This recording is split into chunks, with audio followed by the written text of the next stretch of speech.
ਸ਼੍ਰੀ ਵਾਹਿਗੁਰੂ ਸਾਹਿਬ ਜੀ।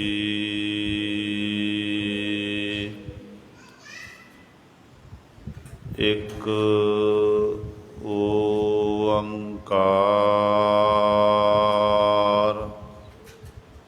ਸਤਿਨਾਮ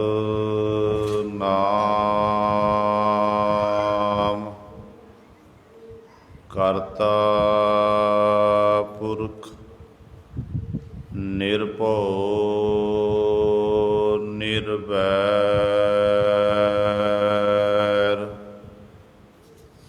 ਅਕਾਲ ਮੂਰਤ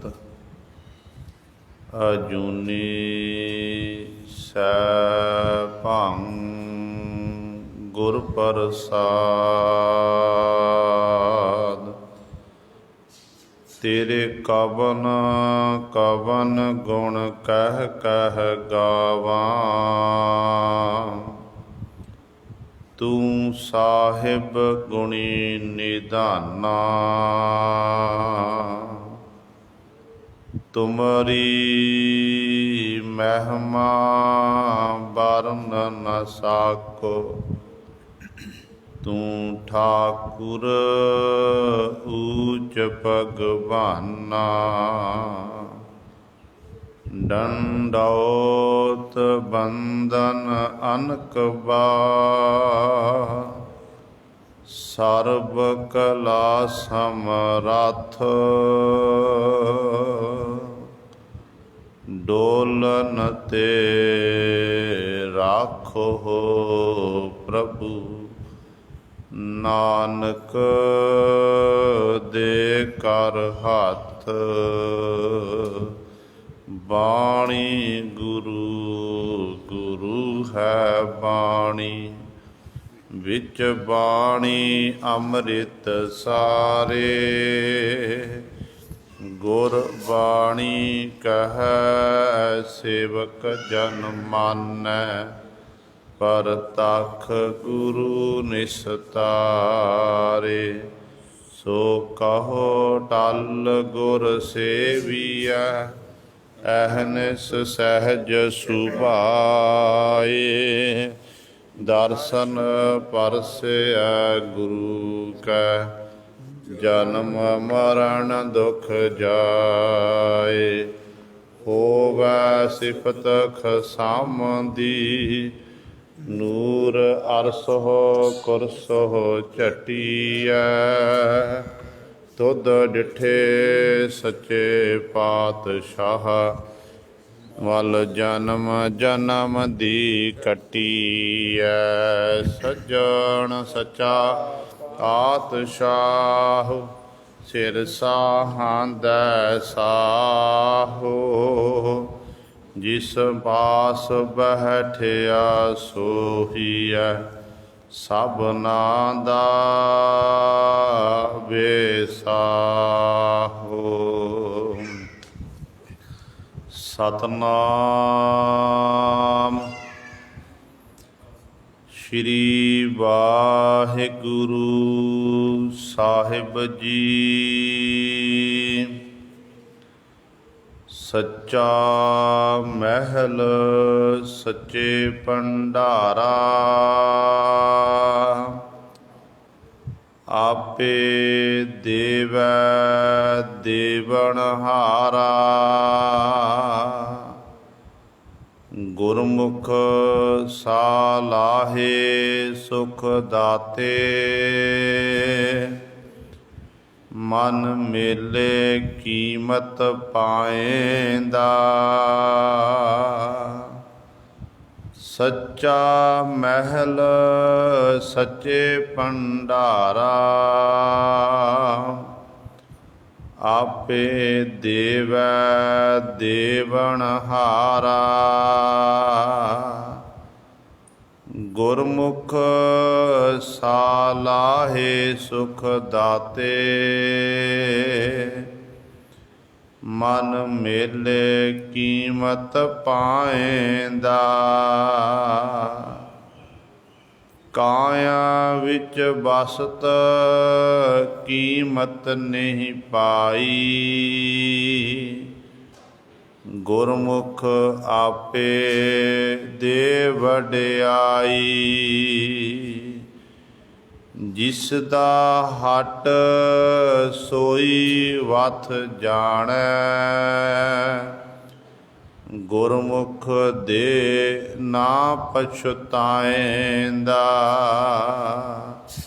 ਹਰ ਜੀਉ ਸਭ ਮਹਿ ਰਹਿਆ ਸਮਾਈ।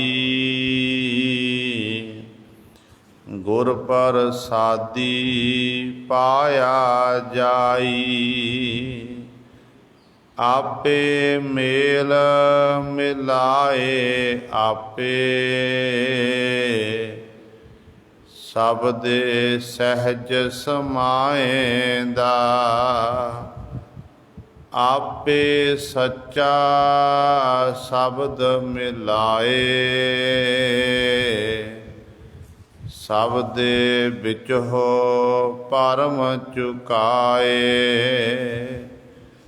ਨਾਨਕ ਨਾਮ ਮਿਲੈ ਵਡਿਆਈ। ਨਾਮੇ ਹੀ ਸੁਖ ਪਾਏਂਦਾ। ਆਪੇ ਸੱਚਾ ਸ਼ਬਦ ਮਿਲਾਏ।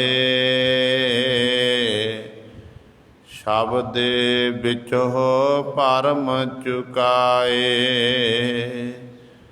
ਨਾਨਕ ਨਾਮ ਮਿਲੈ ਵਡਿਆਈ। ਨਾਮੇ ਹੀ ਸੁਖ ਪਾਏਂਦਾ। ਵਾਹਿਗੁਰੂ ਜੀ ਕਾ ਖਾਲਸਾ ਵਾਹਿਗੁਰੂ ਜੀ ਕੀ ਫਤਿਹ। ਸਤਿਗੁਰਾਂ ਦੀ ਸਾਜੀ ਨਿਵਾਜੀ। ਗੁਰੂ ਰੂਪ ਗੁਰੂ ਸਵਾਰੇ ਖਾਲਸਾ ਸਾਧ ਸੰਗਤ ਜੀਓ। ਆਪ ਜੀ ਵਡਭਾਗੇ ਹੋ ਜੋ ਦਸ਼ਮੇਸ਼ ਪਿਤਾ ਗੁਰੂ ਕਲਗੀਧਰ ਸਤਿਗੁਰੂ ਅੰਮ੍ਰਿਤ ਕੇ ਦਾਤੇ ਸਰਬੰਸ ਦਾਨੀ ਸਾਹਿਬ ਕਮਾਲ ਧੰਨ ਧੰਨ ਸਾਹਿਬ ਸ੍ਰੀ ਗੁਰੂ ਗੋਬਿੰਦ ਸਿੰਘ ਮਹਾਰਾਜ ਜੀ ਦੀ ਚਰਨ ਛੋਹ ਧਰਤੀ ਮਹਾਨ ਪਵਿੱਤਰ ਅਸਥਾਨ ਗੁਰਦੁਆਰਾ ਮੰਜੀ ਸਾਹਿਬ ਆਲਮਗੀਰ ਵਿਖੇ ਅੰਮ੍ਰਿਤ ਵੇਲੇ ਤੋਂ ਹਾਜ਼ਰੀਆਂ ਭਰ ਕੇ ਸਤ ਸੰਗਤ ਕਰਕੇ ਸਤਿਗੁਰੂ ਮਹਾਰਾਜ ਜੀ ਦੀਆਂ ਖੁਸ਼ੀਆਂ ਪ੍ਰਾਪਤ ਕਰ ਰਹੇ ਹੋ। ਸਾਹਿਬਾਂ ਦੇ ਪਾਵਨ ਦਰਬਾਰ ਦੇ ਵਿੱਚ ਅੰਮ੍ਰਿਤ ਵੇਲੇ ਤੋਂ ਸਜੇ ਦੀਵਾਨਾਂ ਵਿੱਚ ਆਪ ਜੀ ਨੇ ਹੁਣੇ ਹੀ ਸਤਿਕਾਰਯੋਗ ਗੁਰੂ ਘਰ ਦੇ ਕੀਰਤਨੀਆਂ ਪਾਸੋਂ ਸ਼੍ਰੀ ਆਸਾ ਜੀ ਕੀ ਵਾਰ ਦੇ ਕੀਰਤਨ ਸਰਵਣ ਕੀਤੇ ਹਨ। ਸੋ ਆਓ ਗੁਰੂ ਸਵਾਰਿਓ, ਸਮਾਂ ਹੈ ਜੋ ਚੱਲ ਰਹੀ ਲੜੀਵਾਰ ਗੁਰਬਾਣੀ ਦੀ ਕਥਾ ਮਾਰੂ ਰਾਗ ਦੇ ਵਿੱਚੋਂ ਆਪ ਸੰਗਤਾਂ ਸਰਵਣ ਕਰਦੀਆਂ ਆ ਰਹੀਆਂ ਹਨ। ਤੀਸਰੇ ਗੁਰਦੇਵ ਧੰਨ ਧੰਨ ਸਾਹਿਬ ਸ੍ਰੀ ਗੁਰੂ ਅਮਰਦਾਸ ਪਾਤਸ਼ਾਹ ਮਹਾਰਾਜ ਜੀ ਦੇ ਪਾਵਨ ਸ਼ਬਦ ਮਾਰੂ ਸੋਲ੍ਹੇ ਬਾਣੀ ਦੀ ਵਿਚਾਰ ਚੱਲ ਰਹੀ ਹੈ। 1066 ਅੰਕ ਤੇ ਸਤਿਗੁਰੂ ਬਖਸ਼ਿਸ਼ ਕਰ ਰਹੇ ਹਨ। ਕੱਲ੍ਹ ਵਾਲੀ ਵਿਚਾਰ ਦੇ ਵਿੱਚ 12 ਬੰਦਾਂ ਤੱਕ ਪਾਤਸ਼ਾਹ ਨੇ ਵਿਚਾਰ ਆਪ ਕਿਰਪਾ ਕਰਕੇ ਕਰਵਾਈ ਸੀ। ਅੱਜ ਸਤਿਗੁਰੂ ਮਹਾਰਾਜ 13ਵੇਂ ਬੰਦ ਦੁਆਰਾ ਸਾਨੂੰ ਪਾਵਨ ਉਪਦੇਸ਼ ਬਖਸ਼ਿਸ਼ ਕਰ ਰਹੇ ਹਨ। ਆਓ ਆਪਣੀਆਂ ਮਨ ਬਿਰਤੀਆਂ ਇਕਾਗਰ ਕਰੀਏ, ਧਿਆਨ ਗੁਰੂ ਚਰਨਾਂ ਨਾਲ ਜੋੜੀਏ ਤੇ ਗੁਰੂ ਮਹਾਰਾਜ ਜੀ ਦੇ ਪਾਵਨ ਉਪਦੇਸ਼ ਨੂੰ ਹਿਰਦਿਆਂ ਵਿੱਚ ਵਸਾ ਕੇ ਆਪਣਾ ਜੀਵਨ ਸਫਲਾ ਕਰੀਏ। ਕਰੋ ਸਾਰੇ ਆਪਣੀ ਰਸਨਾ ਪਵਿੱਤਰ, ਤੇ ਉਚਾਰਨ ਕਰੋ ਜੀ। ਸਤਨਾਮ ਸ਼੍ਰੀ ਵਾਹਿਗੁਰੂ ਸਾਹਿਬ ਜੀ। ਸੱਚਾ ਮਹਿਲ ਸੱਚੇ ਭੰਡਾਰਾ, ਆਪੇ ਦੇਵੈ ਦੇਵਨਹਾਰਾ। ਧੰਨ ਧੰਨ ਸਾਹਿਬ ਸ੍ਰੀ ਗੁਰੂ ਅਮਰਦਾਸ ਪਾਤਸ਼ਾਹ ਮਹਾਰਾਜ ਜੀ ਦੇ ਚਰਨਾਂ ਦੇ ਵਿੱਚ ਜਗਿਆਸੂ ਜਨਾਂ ਨੇ ਬੇਨਤੀ ਕੀਤੀ, ਕਿਉਂਕਿ ਅਨੇਕਾਂ ਪ੍ਰਕਾਰ ਦੇ ਸਵਾਲ ਜਗਿਆਸੂ ਜਨ ਪਾਤਸ਼ਾਹ ਨੂੰ ਕਰਦੇ ਹਨ ਤੇ ਸਤਿਗੁਰੂ ਜੀ ਉਹਨਾਂ ਦੇ ਸਵਾਲਾਂ ਦਾ ਗੁਰਬਾਣੀ ਦੇ ਰਾਹੀਂ ਉੱਤਰ ਦਿੰਦੇ ਹਨ। ਅੱਜ ਜਗਿਆਸੂ ਜਨਾਂ ਨੇ ਪਾਤਸ਼ਾਹ ਦੇ ਚਰਨਾਂ 'ਚ ਸਵਾਲ ਪੈਦਾ ਕਰ ਦਿੱਤਾ ਕਿ ਪਾਤਸ਼ਾਹ ਜੀ, ਜਿਸ ਘਰ ਦੇ ਵਿੱਚ ਮਹਿਲ ਦੇ ਵਿੱਚ ਰਹਿ ਕੇ ਪਰਮਾਤਮਾ ਜੀਵਾਂ ਦੀ ਸੰਭਾਲ ਕਰਦਾ ਹੈ, ਜੀਵਾਂ ਨੂੰ ਰੋਜੀ ਰੋਟੀ ਦਿੰਦਾ ਹੈ, ਜੀਵਾਂ ਨੂੰ ਭੰਡਾਰੇ ਦਿੰਦਾ ਹੈ, ਤੇ ਉਹ ਜਿਹੜਾ ਮਹਿਲ ਹੈ ਉਹ ਕਿਹੋ ਜਿਹਾ ਹੈ? ਕਿਉਂਕਿ ਸਤਿਗੁਰੂ ਜੀ ਸੰਸਾਰ ਦੇ ਜਿੰਨੇ ਵੀ ਵੱਡੇ ਵੱਡੇ ਮਹਿਲ ਮੁਰਾਰੇ ਨੇ, ਮਹਿਲ ਮਾੜੀਆਂ ਹਨ, ਜੇ ਅੱਜ ਹੈ ਤੇ ਉਹ ਕੱਲ੍ਹ ਨੂੰ ਖਤਮ ਹੋ ਜਾਂਦੀਆਂ ਨੇ। ਜਿਸ ਮਕਾਨ ਜੇ ਅੱਜ ਬਣਾਇਆ ਤੇ 20 ਸਾਲ 30 ਸਾਲ 50 ਸਾਲ ਬਾਅਦ ਉਹ ਮਕਾਨ ਖਤਮ ਹੋ ਜਾਂਦਾ ਹੈ। ਤੇ ਪਾਤਸ਼ਾਹ ਜੀ, ਕੀ ਪਰਮਾਤਮਾ ਦਾ ਜਿਹੜਾ ਬਣਾਇਆ ਹੋਇਆ ਮਹਿਲ ਹੈ, ਜਿਸ ਵਿੱਚ ਬੈਠ ਕੇ ਪਰਿਪੂਰਨ ਪਰਮਾਤਮਾ ਸਾਰਿਆਂ ਦੀ ਸੰਭਾਲ ਕਰ ਰਿਹਾ ਹੈ, ਉਹ ਮਹਿਲ ਕਿਹੋ ਜਿਹਾ ਹੈ? ਜਿਵੇਂ ਆਪਾਂ ਸੋਦਰ ਦੀ ਬਾਣੀ ਪੜ੍ਹਦੇ ਹਾਂ, ਸੋਦਰ ਦੀ ਬਾਣੀ ਦੇ ਵਿੱਚ ਵੀ ਗੁਰੂ ਨਾਨਕ ਸਾਹਿਬ ਮਹਾਰਾਜ ਨੇ ਅਕਾਲ ਪੁਰਖ ਦੇ ਸਨਮੁਖ ਹੋ ਕੇ ਬਚਨ ਕੀਤੇ ਸੀ ਕਿ ਸੋਦਰ ਕੇਹਾ ਸੋ ਕਰ ਕੇਹਾ, ਜਿਤ ਬਹਿ ਸਰਬ ਸੰਭਾਲੇ, ਬਾਜੇ ਨਾਦ ਅਨੇਕ ਅਸੰਖਾ, ਕੀਤੇ ਬਾਵਨ ਹਾਰੇ। ਕਿ ਪਰਮਾਤਮਾ ਉਹ ਦਰ ਕਿਹੜਾ ਹੈ, ਉਹ ਘਰ ਕਿਹੜਾ ਹੈ, ਜਿਸ ਘਰ ਦੇ ਵਿੱਚ ਬੈਠ ਕੇ ਆਪ ਜੀ ਸਾਰਿਆਂ ਦੀ ਸੰਭਾਲ ਕਰ ਰਹੇ ਹਨ। ਫਿਰ ਪਾਤਸ਼ਾਹ ਜੀ ਫਰਮਾਨ ਕਰਦੇ ਨੇ, ਕਹਿੰਦੇ ਉਹ ਪਰਮੇਸ਼ਰ ਦਾ ਦਰ ਇਹੋ ਜਿਹਾ ਜਿਹੜਾ ਕਦੇ ਵੀ ਖਤਮ ਹੋਣ ਵਾਲਾ ਨਹੀਂ ਹੈ। ਉਸ ਮਹਿਲ ਦੇ ਵਿੱਚ ਪਰਮਾਤਮਾ ਸੱਚਾ, ਪਰਮਾਤਮਾ ਦਾ ਮਹਿਲ ਹੈ, ਉਹ ਸੱਚਾ ਹੈ ਮਹੱਲ, ਤੇ ਉਹਦੇ ਭੰਡਾਰੇ ਵੀ ਸੱਚੇ ਹਨ, ਤੇ ਭੰਡਾਰੇ ਵੀ ਸੱਚੇ ਹਨ, ਤੇ ਜੀਵਾਂ ਉੱਤੇ ਬਖਸ਼ਿਸ਼ ਕਰਕੇ ਵਾਹਿਗੁਰੂ ਆਪੇ ਦੇਵੈ ਦੇਵਨਹਾਰਾ, ਆਪ ਹੀ ਬਖਸ਼ਿਸ਼ ਕਰਕੇ ਦੇਣਹਾਰ ਪਰਮੇਸ਼ਰ ਜੀਵਾਂ ਨੂੰ ਦੇਈ ਜਾ ਰਿਹਾ ਹੈ। ਸਤਿਗੁਰੂ ਕਹਿੰਦੇ, ਸਿੱਖਾ ਤੂੰ ਪਰਮੇਸ਼ਰ ਦੇ ਅੱਗੇ, ਗੁਰੂ ਦੇ ਅੱਗੇ ਭਿਖਾਰੀ ਬਣ ਜਾ। ਜੋ ਗੁਰੂ ਸਾਹਿਬਾਨ ਪਾਸੋਂ ਮੰਗੇਗਾ ਤੈਨੂੰ ਗੁਰੂ ਪਾਤਸ਼ਾਹ ਜੀ ਦੇ ਦੇਣਗੇ। ਜਿਵੇਂ ਆਪਾਂ ਸਤਿਗੁਰ ਦੇ ਬਚਨ ਪੜ੍ਹਦੇ ਹਾਂ ਕਿ ਹਮ ਭੀਖਕ ਭਿਖਾਰੀ ਤੇਰੇ, ਤੂੰ ਨਿਜ ਪਤ ਹੈ ਦਾਤਾ।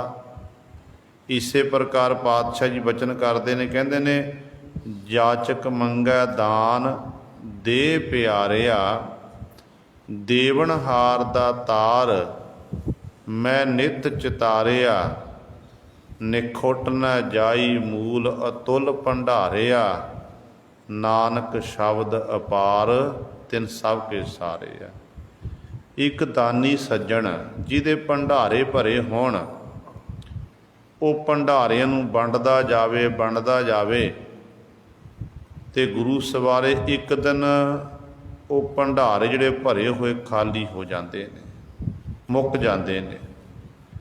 ਪਰ ਪਰਮਾਤਮਾ ਦੇ ਭੰਡਾਰੇ ਐਸੇ ਨੇ ਕਿ ਜੀਵ ਕਈ ਵਾਰੀ ਜਨਮ ਲੈਂਦਾ, ਕਈ ਵਾਰੀ ਪਰਮਾਤਮਾ ਪਾਸੋਂ ਦਾਤਾਂ ਪ੍ਰਾਪਤ ਕਰਦਾ, ਪਰ ਪਰਿਪੂਰਨ ਪਰਮਾਤਮਾ ਵਾਹਿਗੁਰੂ ਦੇ ਭਰੇ ਹੋਏ ਭੰਡਾਰੇ ਉਹਦੀਆਂ ਦਿੱਤੀਆਂ ਹੋਈਆਂ ਦਾਤਾਂ ਕਦੇ ਮੁੱਕਦੀਆਂ ਨਹੀਂ ਹਨ। ਉਹ ਪਰਮਾਤਮਾ ਸਮਰੱਥ ਹੈ, ਸਰਬ ਸ਼ਕਤੀਮਾਨ ਹੈ। ਜੇ ਆਪਾਂ ਮੰਗਤੇ ਬਣ ਕੇ ਉਸ ਮਾਲਕ ਪਾਸੋਂ ਮੰਗਦੇ ਜਾਵਾਂਗੇ ਤੇ ਮਾਲਕ ਨੇ ਸਾਨੂੰ ਦਾਤਾਂ ਦੀ ਭਰ ਦੇ ਦੇਣੀਆਂ ਹਨ। ਪਰ ਜੇ ਆਪਾਂ ਗੁਰੂ ਦਾਤੇ ਬਣ ਕੇ ਮੰਗਾਂਗੇ ਫਿਰ ਸਾਨੂੰ ਮਾਲਕ ਵਾਹਿਗੁਰੂ ਪਾਸੋਂ ਕੁਝ ਵੀ ਪ੍ਰਾਪਤ ਨਹੀਂ ਹੋਣਾ ਹੈ। ਇਸ ਕਰਕੇ ਗੁਰੂ ਦੇ ਦਰ 'ਤੇ ਆ ਕੇ ਭਿਖਾਰੀ, ਕਿਉਂ ਜਿਹੜਾ ਮੰਗਤਾ ਹੁੰਦਾ ਨਾ, ਉਹ ਬਾਜ਼ਾਰਾਂ ਦੇ ਵਿੱਚ, ਪਿੰਡਾਂ ਦੇ ਵਿੱਚ ਮੰਗਦਾ, ਘਰ ਘਰ ਜਾ ਕੇ ਮੰਗਦਾ, ਅਤੇ ਮੰਗਤਾ ਆਪਣੇ ਆਪ ਨੂੰ ਮਾਰ ਕੇ ਮੰਗਿਆ ਜਾਂਦਾ ਹੈ। ਜਿਹਨੇ ਆਪਣੇ ਆਪ ਨੂੰ ਮਾਰਨਾ ਕੀਤਾ ਫਿਰ ਉਹ ਮੰਗਦਾ। ਅਤੇ ਇਸੇ ਤਰ੍ਹਾਂ ਗੁਰੂ ਸਵਾਰਿਓ, ਪਰਮਾਤਮਾ ਦੇ ਦਰ ਤੋਂ ਵੀ ਦਾਤਾਂ ਲੈਣ ਵਾਸਤੇ ਆਪਣੇ ਆਪ ਨੂੰ ਮਾਰਨਾ ਪਵੇਗਾ। ਜਦੋਂ ਤੱਕ ਮੈਂ ਨਹੀਂ ਮਰਦੀ ਉਦੋਂ ਤੱਕ ਪਰਿਪੂਰਨ ਪਰਮਾਤਮਾ ਦੀ ਸਾਨੂੰ ਪ੍ਰਾਪਤੀ ਨਹੀਂ ਹੋ ਸਕਦੀ ਹੈ। ਸ਼ਮਸ ਤਰਵੇਜ ਜੀ ਜੋ ਸੂਫੀ ਸੰਤ ਹੋਏ ਨੇ, ਜਿਨ੍ਹਾਂ ਨੇ ਉਸ ਖੁਦਾ ਦੀ ਬੜੀ ਇਬਾਦਤ ਕੀਤੀ, ਦਿਨ ਰਾਤ ਖੁਦਾ ਦੀ ਅਰਾਧਨਾ ਕੀਤੀ ਅਤੇ ਮਨ ਕਰਕੇ ਖੁਦਾ ਦੇ ਚਰਨਾਂ ਵਿੱਚ ਜੁੜੇ ਹੋਏ ਸਨ। ਉਹਨਾਂ ਦੇ ਜੀਵਨ ਦੀ ਗਾਥਾ ਉਹਨਾਂ ਨੇ ਖੁਦ ਲਿਖਣਾ ਕੀਤੀ ਹੈ। ਕਹਿੰਦੇ ਨੇ ਪਰਮੇਸ਼ਰ ਦੀ ਇਬਾਦਤ, ਖੁਦਾ ਦੀ ਇਬਾਦਤ ਕਰ ਰਿਹਾ, ਅਤੇ ਖੁਦਾ ਦੀ ਇਬਾਦਤ ਕਰਦਿਆਂ ਜਿਹੜੀ ਉਹ ਪੁਕਾਰ ਸੀ ਉਹ ਖੁਦਾ ਦੇ ਤੱਕ ਪਹੁੰਚੀ। ਖੁਦਾ ਆਇਆ, ਰਾਹ ਦੇ ਵਿੱਚ ਵਿਚਰਦਿਆਂ ਹੋਇਆਂ ਖੁਦਾ ਨਾਲ ਮਿਲਾਪ ਹੋ ਗਿਆ। ਖੁਦਾ ਨੇ ਹਾਲ ਚਾਲ ਪੁੱਛਿਆ। ਫਿਰ ਖੁਦਾ ਕਹਿਣ ਲੱਗਿਆ ਕਿ ਮੈਂ ਤੇਰੇ ਘਰ ਵਿੱਚ ਜਾਣਾ ਹੈ। ਮੈਂ ਤੇਰੇ ਜਿਸ ਛੱਪਰੀ ਵਿੱਚ ਬੈਠ ਕੇ, ਕਾਨਿਆਂ ਦੀ ਛੱਤ ਵਿੱਚ ਬੈਠ ਕੇ ਤੂੰ ਮੈਨੂੰ ਚੇਤੇ ਕਰਦਾ ਹੈ, ਮੈਂ ਉਸ ਘਰ ਦੇ ਵਿੱਚ ਜਾਣਾ ਹੈ। ਸ਼ਮਸ ਤਰਵੇਜ ਜੀ ਬੜੇ ਖੁਸ਼ ਹੋਏ ਕਿ ਮੇਰੇ ਘਰ 'ਚ ਖੁਦਾ ਆ ਰਿਹਾ।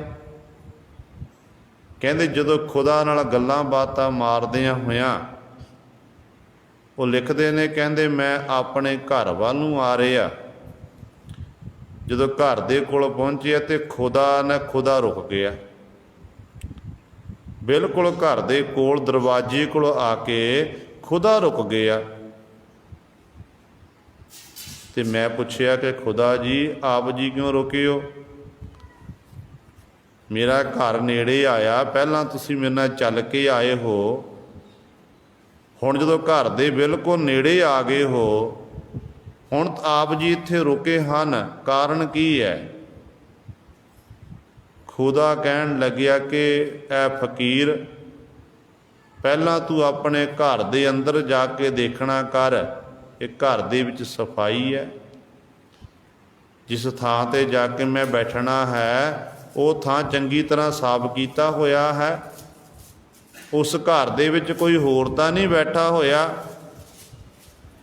ਕਹਿੰਦੇ ਨੇ ਜਦੋਂ ਉਸ ਫਕੀਰ ਨੇ ਇਹ ਸੁਣਿਆ, ਖੁਦਾ ਨੂੰ ਕਹਿਣ ਲੱਗਾ, ਠੀਕ ਹੈ ਖੁਦਾ, ਮੈਂ ਅੰਦਰ ਜਾਂਦਾ ਹਾਂ, ਪਹਿਲਾਂ ਅੰਦਰ ਜਾ ਕੇ ਦੇਖ ਕੇ ਆਉਂਦਾ ਹਾਂ, ਫਿਰ ਤੁਹਾਨੂੰ ਮੈਂ ਆਵਾਜ਼ ਦੇਵਾਂਗਾ, ਤੁਸੀਂ ਅੰਦਰ ਆ ਜਾਣਾ।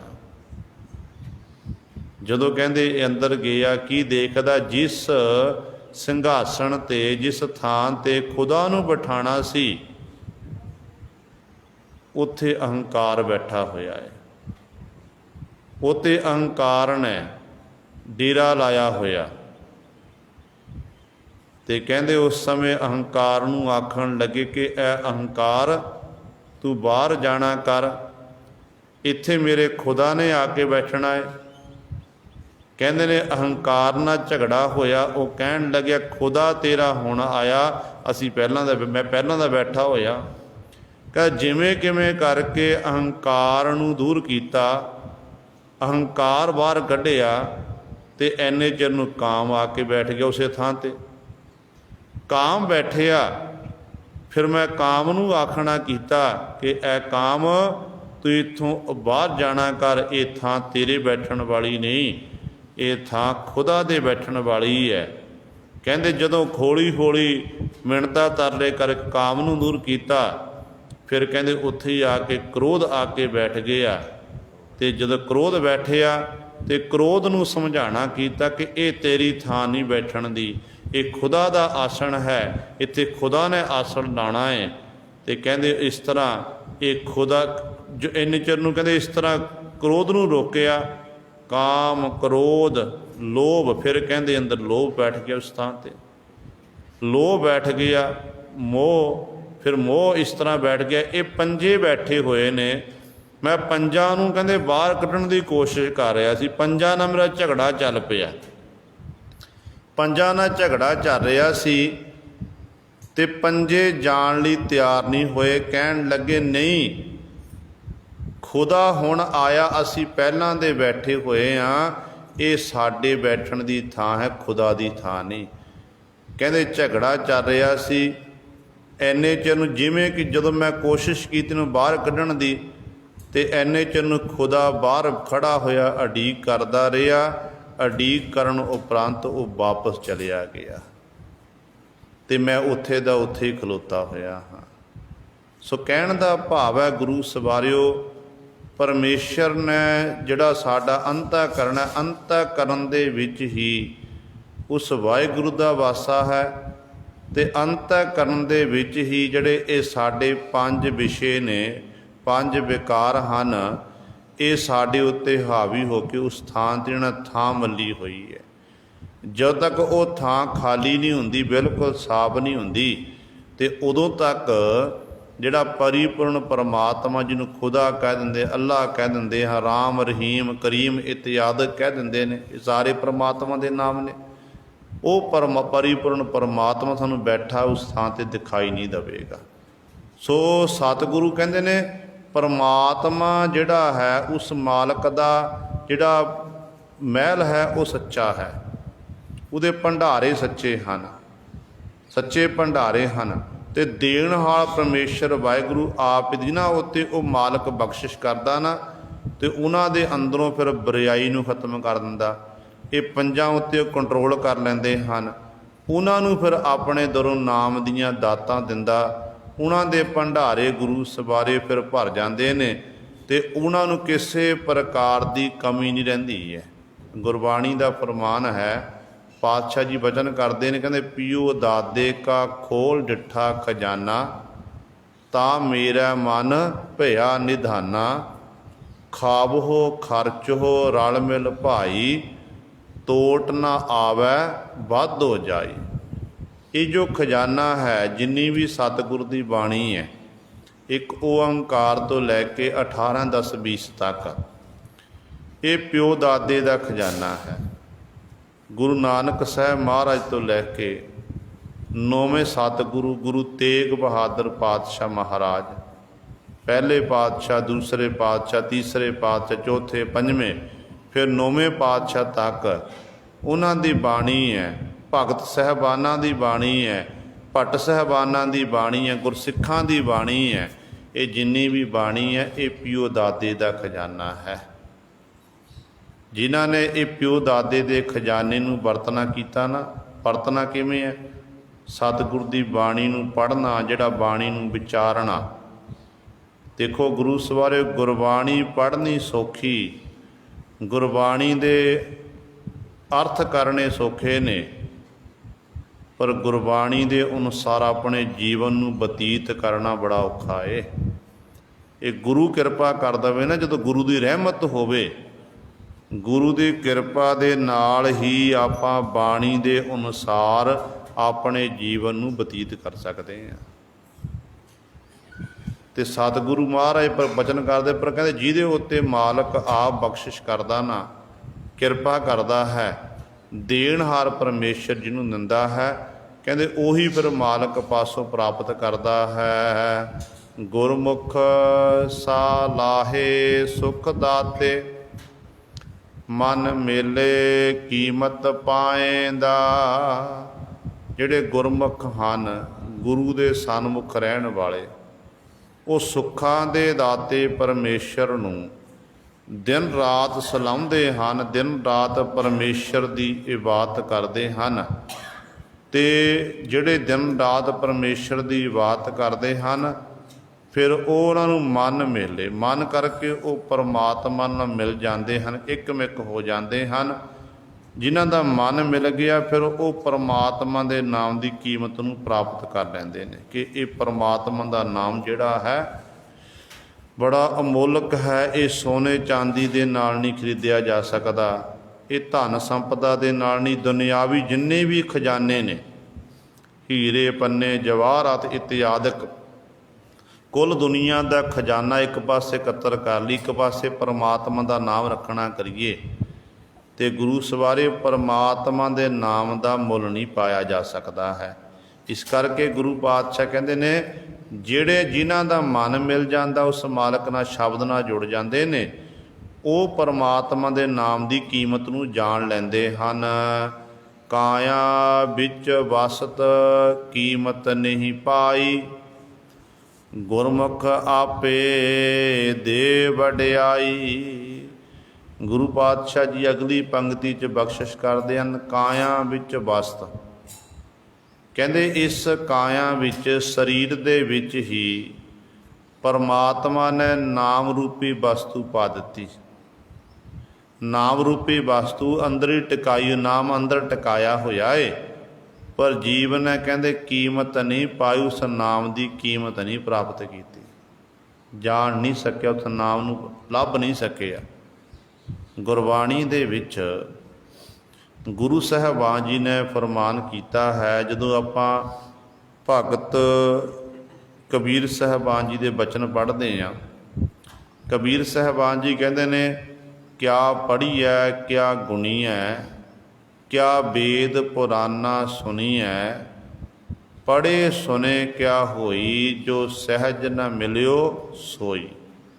ਹਰ ਕਾ ਨਾਮ ਨਾ ਜਪਸ ਗਵਾਰਾ, ਕਿਆ ਸੋਚਹਿ ਬਾਰੰਬਾਰਾ।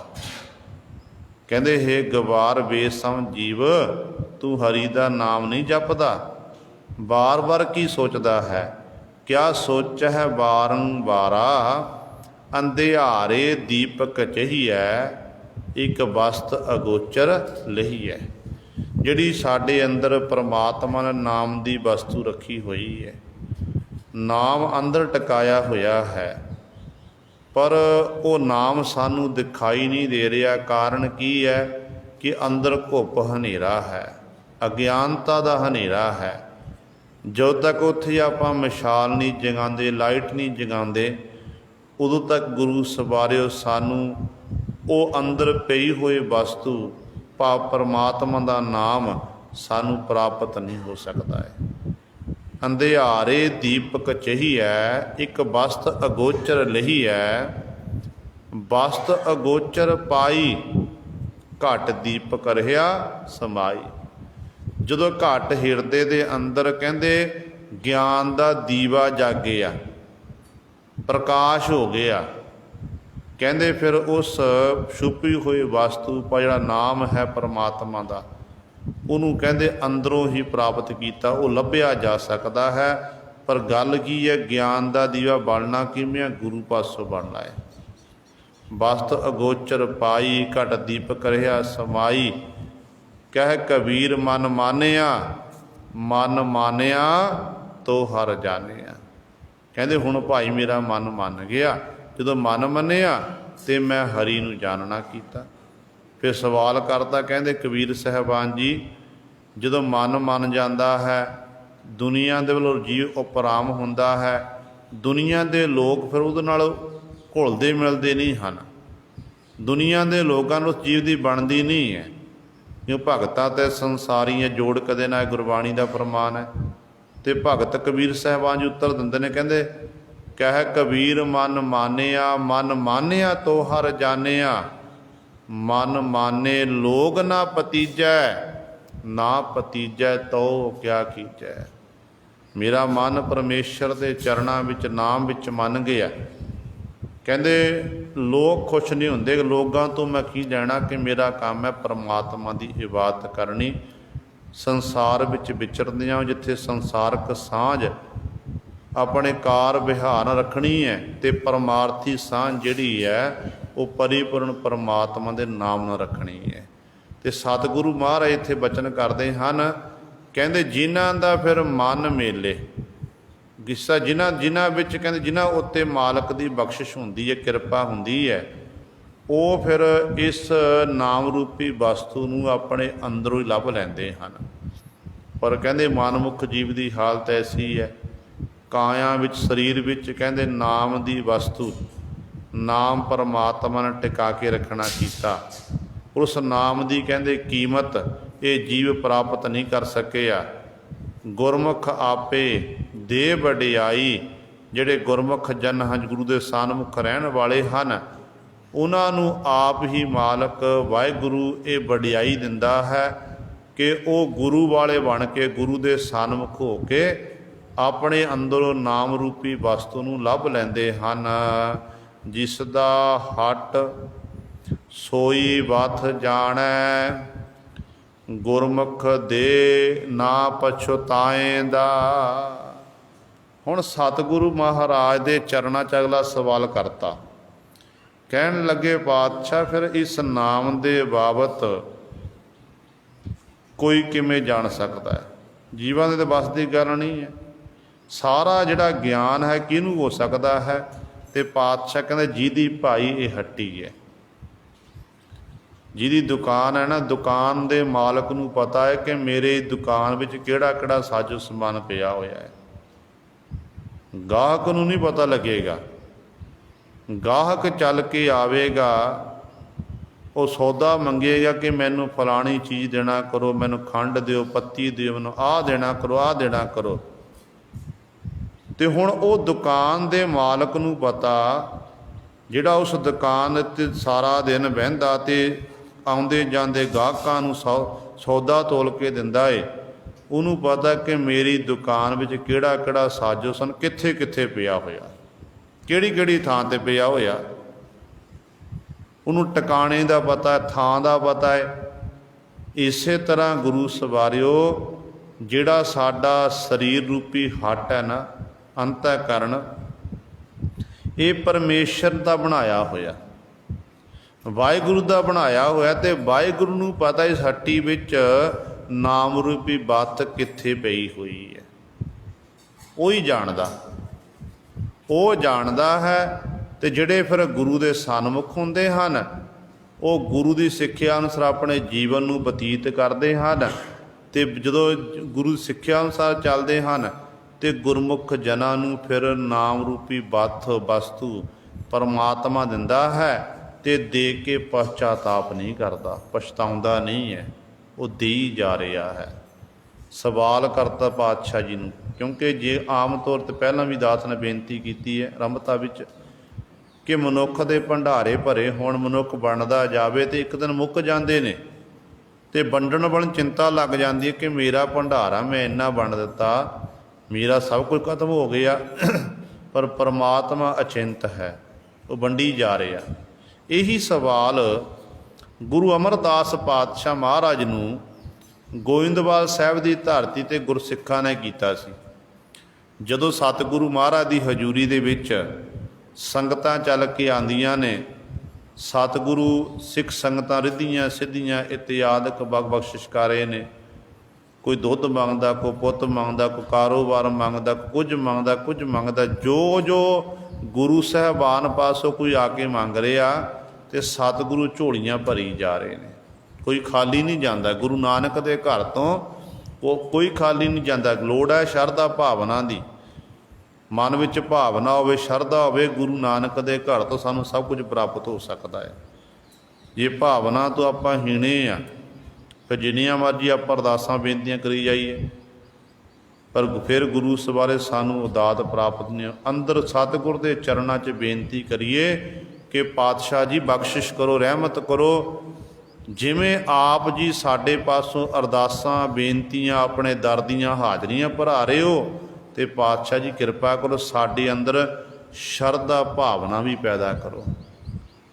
ਨਾਲ ਸ਼ਰਧਾ ਭਾਵਨਾ ਵੀ ਚਾਹੀਦੀ ਹੈ, ਪ੍ਰੇਮ ਚਾਹੀਦਾ ਗੁਰੂ ਦੇ ਪ੍ਰਤੀ। ਦੋਨੋਂ ਜਦੋਂ ਚੀਜ਼ਾਂ ਇਕੱਠੀਆਂ ਹੋ ਗਈਆਂ ਫਿਰ ਗੁਰੂ ਸਾਹਿਬਾਨ ਨੇ ਬਖਸ਼ਿਸ਼ ਕਰਨੀ ਹੈ। ਹੁਣ ਗੁਰੂ ਅਮਰਦਾਸ ਪਾਤਸ਼ਾਹ ਬਖਸ਼ਾਂ ਕਰ ਰਹੇ ਨੇ। ਸਿੱਖ ਜਗਿਆਸੂ ਸਿੱਖ ਪਾਤਸ਼ਾਹ ਦੀ ਹਜ਼ੂਰੀ ਵਿੱਚ ਬੈਠੇ ਨੇ ਤੇ ਸਵਾਲ ਕਰਤਾ, ਕਹਿਣ ਲੱਗੇ ਪਾਤਸ਼ਾਹ ਜੀ ਜਿਹੜਾ ਵੀ ਆਪ ਜੀ ਦੇ ਦਰ ਤੇ ਚੱਲ ਕੇ ਆਉਂਦਾ ਆਪ ਜੀ ਉਹਨੂੰ ਦਾਤਾਂ ਦੇਈ ਜਾ ਰਹੇ ਹਨ। ਹਰ ਇੱਕ ਦੀਆਂ ਝੋਲੀਆਂ ਭਰਦੇ ਨੇ, ਕੋਈ ਖਾਲੀ ਨਹੀਂ ਗਿਆ ਆਪ ਜੀ ਦਰ ਤੋਂ। ਸਤਿਗੁਰੂ ਜੀ ਇਸ ਤਰ੍ਹਾਂ ਤਾਂ ਆਪ ਜੀ ਦਾ ਜਿਹੜਾ ਖਜ਼ਾਨਾ ਹੈ ਖਾਲੀ ਨਹੀਂ ਹੋਵੇਗਾ। ਖਜ਼ਾਨਾ ਖਾਲੀ ਹੋ ਗਿਆ ਫਿਰ ਆਪ ਜੀ ਕੀ ਕਰੋਗੇ? ਤੇ ਗੁਰੂ ਅਮਰਦਾਸ ਪਾਤਸ਼ਾਹ ਨੇ ਉੱਤਰ ਦੇਣਾ ਕੀਤਾ ਗੁਰਬਾਣੀ ਦੇ ਰਾਹੀਂ, ਕਹਿੰਦੇ ਭਾਈ ਇਹ ਖਜ਼ਾਨਾ ਜਿੰਨਾ ਵੰਡਾਂਗੇ ਉਨਾ ਹੀ ਵੱਧਦਾ ਹੈ, ਇਹ ਕਦੇ ਮੁੱਕਦਾ ਨਹੀਂ ਹੈ। ਸਤਿਗੁਰੂ ਜੀ ਦਾ ਫਰਮਾਨ ਕਹਿੰਦੇ ਨੇ, ਇਹੋ ਧਨ ਅਖੁੱਟ ਨਾਨਕ ਖੁੱਟੈ ਨਾ ਜਾਏ, ਪੂਰਾ ਸਤਿਗੁਰ ਦੀਆ ਦਿਖਾਏ। ਕਹਿੰਦੇ ਅਖੁੱਟ ਹੈ, ਭੰਡਾਰ ਹੈ, ਮੁੱਕੜ ਗੁਰੂ ਨਾਨਕ ਦਾ ਭੰਡਾਰਾ ਏ, ਕਦੇ ਮੁੱਕਣ ਵਾਲਾ ਨਹੀਂ ਹੈ, ਕੋਈ ਨੂੰ ਲਿਜਾ ਨਹੀਂ ਸਕਦਾ ਹੈ। ਤੇ ਇਹ ਜਦੋਂ ਜਿਹਨੂੰ ਪ੍ਰਾਪਤ ਹੁੰਦਾ ਤੇ ਉਹਦੀਆਂ ਫਿਰ ਝੋਲੀਆਂ ਭਰ ਜਾਂਦੀਆਂ ਨੇ। ਇਸ ਕਰਕੇ ਗੁਰੂ ਸਵਾਰਿਓ ਉਹ ਮਾਲਕ ਵਾਹਿਗੁਰੂ ਦੇ ਕੇ ਪਛਤਾਉਂਦਾ ਨਹੀਂ ਹੈ, ਦੇ ਨਾ ਪਛਤਾਏ। ਆਪਾਂ ਜਿਵੇਂ ਸਤਿਗੁਰੂ ਮਹਾਰਾਜ ਦੀ ਬਚਨ ਪੜ੍ਹਦੇ ਹਾਂ ਕਿ ਉਹ ਵਾਹਿਗੁਰੂ ਸਾਰਿਆਂ ਨੂੰ ਦਾਤਾ ਦਿੰਦਾ ਹੈ, ਕਿ ਉਹ ਪਰਮਾਤਮਾ ਫਿਰ ਦੇ ਕੇ ਪਛਤਾਤਾਪ ਨਹੀਂ ਕਰਦਾ। ਜਿਹੜਾ ਸੰਸਾਰੀ ਜੀਵ ਹੈ ਉਹ ਕਿਸੇ ਨੂੰ ਦਾਤ ਦੇਵੇ ਤੇ ਕਿਸੇ ਨਾਲ ਕੋਈ ਧਰਮ ਕਾਰਜ ਲਈ ਕਿਸੇ ਲੋੜਵੰਦ ਦੀ ਜਾਂ ਸਹਾਇਤਾ ਕਰ ਦਿੱਤੀ ਤੇ ਉਹ ਦੇ ਕੇ ਵਿਚਾਰ ਕਰਦਾ ਕਿ ਇੰਨੇ ਪੈਸੇ ਮੈਂ ਦੇਣਾ ਕੀਤੇ ਨੇ, ਇਸ ਪੈਸੇ ਦੇ ਨਾਲ ਮੇਰੇ ਘਰ ਦਾ ਰਾਸ਼ਨ ਪਾਣੀ ਆ ਜਾਣਾ ਸੀ, ਮੈਂ ਆਪਣੇ ਬੱਚਿਆਂ ਨੂੰ ਕੱਪੜੇ ਲੈ ਲੈਣੇ ਸਨ, ਬੱਚਿਆਂ ਦੀ ਜਿਹੜੀ ਫੀਸ ਜਮ੍ਹਾਂ ਕਰਾ ਦੇਣੀ ਸੀ, ਐਵੇਂ ਮੈਂ ਧਾਰਮਿਕ ਫੰਡ ਵਿੱਚ ਇਹ ਮਾਇਆ ਦੇਣਾ ਕੀਤੀ। ਜੀਵ ਦੇ ਕੇ ਵਿੱਚ ਵਿਚਾਰ ਕਰਦਾ ਹੈ, ਪਰ ਸਤਿਗੁਰੂ ਮਹਾਰਾਜ ਕਹਿੰਦੇ ਜਿਹੜਾ ਪਰਮੇਸ਼ਰ ਹੈ, ਪਰਮੇਸ਼ਰ ਦੇਈ ਜਾ ਰਿਹਾ, ਕਦੇ ਵਿਚਾਰ ਨਹੀਂ ਕਰਦਾ ਹੈ। ਇਸ ਕਰਕੇ ਉਹ ਪਰਮਾਤਮਾ ਐਡਾ ਵੱਡਾ ਹੈ, ਗੁਰਮੁਖ ਦੇ ਨਾ ਪਛਤਾਏਂਦਾ। ਗੁਰਮੁਖਾਂ ਨੂੰ ਦਿੰਦਾ ਏ, ਦੇ ਕੇ ਫਿਰ ਪਛਤਾਉਂਦਾ ਨਹੀਂ ਹੈ। ਹਰਿ ਜੀਓ ਸਭ ਮਹਿ ਰਹਿਆ ਸਮਾਈ, ਗੁਰ ਪ੍ਰਸਾਦੀ ਪਾਇਆ ਜਾਈ। ਤੇ ਪਾਤਸ਼ਾਹ ਜੀ ਜਿਸ ਹਰੀ ਦੇ ਬਾਬਤ ਆਪ ਜੀ ਇਹ ਦੱਸ ਰਹੇ ਨੇ ਕਿ ਸਾਰਿਆਂ ਨੂੰ ਦਾਤਾਂ ਦਿੰਦਾ, ਦਾਤਾਂ ਦੇ ਕੇ ਉਹ ਪਛਤਾਤਾਪ ਨਹੀਂ ਕਰਦਾ, ਤੇ ਪਾਤਸ਼ਾਹ ਜੀ ਉਹ ਹਰੀ ਰਹਿੰਦਾ ਕਿੱਥੇ ਹੈ? ਗੁਰੂ ਸਾਹਿਬਾਨ ਜੀ ਬਖਸ਼ਿਸ਼ ਕਰਦੇ ਨੇ, ਕਹਿੰਦੇ ਹਰਿ ਜੀਓ ਸਭ ਮਹਿ ਰਹਿਆ ਸਮਾਈ। ਜਿਹੜਾ ਹਰੀ ਸਾਰੇ ਜੀਵਾਂ ਦੇ ਵਿੱਚ ਹੀ ਸਮਾਇਆ ਹੋਇਆ, ਉਹਦਾ ਕਣ ਕਣ ਵਿੱਚ ਵਾਸਾ ਹੈ। ਜਿਵੇਂ ਸਤਿਗੁਰੂ ਮਹਾਰਾਜ ਫਰਮਾਨ ਕਰਦੇ ਨੇ, ਜਤਰ ਜਾਓ ਤਤਰ ਬੀਠਲ ਭੈਲਾ, ਮਹਾ ਆਨੰਦ ਕਰੇ ਸਦਕੇਲਾ। ਭਗਤ ਨਾਮ ਦੇ ਸਹਿਬਾਨ ਦੇ ਬਚਨ ਕਿ ਜਿੱਧਰ ਮੈਂ ਜਾਂਦਾ ਹਾਂ ਉੱਧਰ ਮੇਰਾ ਬੀਠਲ ਮਹਾਰਾਸ਼ਟਰ ਦੀ ਬੋਲੀ, ਉੱਧਰ ਮੇਰਾ ਬੀਠਲ ਪਰਮੇਸ਼ਰ ਹੀ ਮੈਨੂੰ ਦਿਖਾਈ ਦਿੰਦਾ ਹੈ, ਜਿਹੜਾ ਅਨੇਕਾਂ ਪ੍ਰਕਾਰ ਦੀਆਂ ਖੇਡਾਂ ਹਰ ਇੱਕ ਜੀਵਾਂ ਨਾਲ ਖੇਡ ਰਿਹਾ ਹੈ। ਇਸੇ ਪ੍ਰਕਾਰ ਹੀ ਗੁਰੂ ਪਾਤਸ਼ਾਹ ਬਚਨ ਕਰਦੇ ਨੇ ਕਿ ਤੂੰ ਸਭਨੀ ਥਾਈ ਜਿੱਥੈ ਹੋ ਜਾਈ, ਸਾਚਾ ਸਿਰਜਣ ਹਾਰ ਜੀਓ। ਕਿ ਪਰਮਾਤਮਾ ਤੂੰ ਸਾਰੀਆਂ, ਜਿੱਥੇ ਮੈਂ ਜਾਂਦਾ ਤੂੰ ਸਾਰੀਆਂ ਥਾਵਾਂ 'ਤੇ ਹੀ ਬਿਰਾਜਮਾਨ ਹੈ, ਤੂੰ ਹੀ ਸਾਰੇ ਸੰਸਾਰ ਨੂੰ ਸਿਰਜਣ ਵਾਲਾ ਹੈ। ਇਸੇ ਪ੍ਰਕਾਰ ਹੀ ਪੰਜਵੇਂ ਗੁਰਦੇਵ ਧੰਨ ਗੁਰੂ ਅਰਜਨ ਦੇਵ ਮਹਾਰਾਜ ਦੇ ਬਚਨ ਆਪ ਪੜ੍ਹਦੇ ਹਾਂ ਤੇ ਪਾਤਸ਼ਾਹ ਕਹਿੰਦੇ ਨੇ, ਜਹ ਜਹ ਪੇਖੋ ਤਹ ਹਜੂਰ, ਦੂਰ ਕਤਹੁ ਨਾ ਜਾਈ, ਰੱਬ ਰਹਿਆ ਸਰਬੱਤਰ ਮੈਂ ਮਨ ਸਦਾ ਧਿਆਈ। ਕਿ ਉਹ ਸਾਰਿਆਂ ਵਿੱਚ ਰਮਿਆ ਹੋਇਆ ਤੇ ਉਸ ਨੂੰ ਮੈਂ ਸਦੀਵੀ ਕਾਲ ਲਈ ਧਿਆਉਂਦਾ ਹਾਂ। ਤੇ ਬਹੁਤ ਸਾਰੇ ਪ੍ਰਮਾਣ ਸਾਨੂੰ ਗੁਰਬਾਣੀ 'ਚੋਂ ਪ੍ਰਾਪਤ ਹੁੰਦੇ ਨੇ। ਜਿਵੇਂ ਕਲਗੀਧਰ ਪਾਤਸ਼ਾਹ ਕਹਿੰਦੇ ਨੇ, ਕੇ ਸਵੱਤਰ ਦੇਸੈ, ਕੇ ਸਵੱਤਰ ਭੇਸੈ, ਕੇ ਸਵੱਤਰ ਰਾਜੈ, ਕੇ ਸਵੱਤਰ ਸਾਜੈ। ਕਿ ਦੇਸ਼ਾਂ ਵਿੱਚ ਵੀ ਭੇਸ਼ਾਂ ਵਿੱਚ ਵੀ ਸਾਰੀਆਂ ਥਾਵਾਂ 'ਤੇ ਪ੍ਰਮਾਤਮਾ ਤੂੰ ਹੈ, ਰਾਜਾਂ ਵਿੱਚ ਸਾਜਾਂ ਵਿੱਚ ਤੂੰ ਹੈ, ਤੈਨੂੰ ਮੇਰੀ ਨਮਸਕਾਰ ਹੈ, ਤੈਨੂੰ ਮੈਂ ਸਜਦਾ ਕਰਦਾ ਹਾਂ।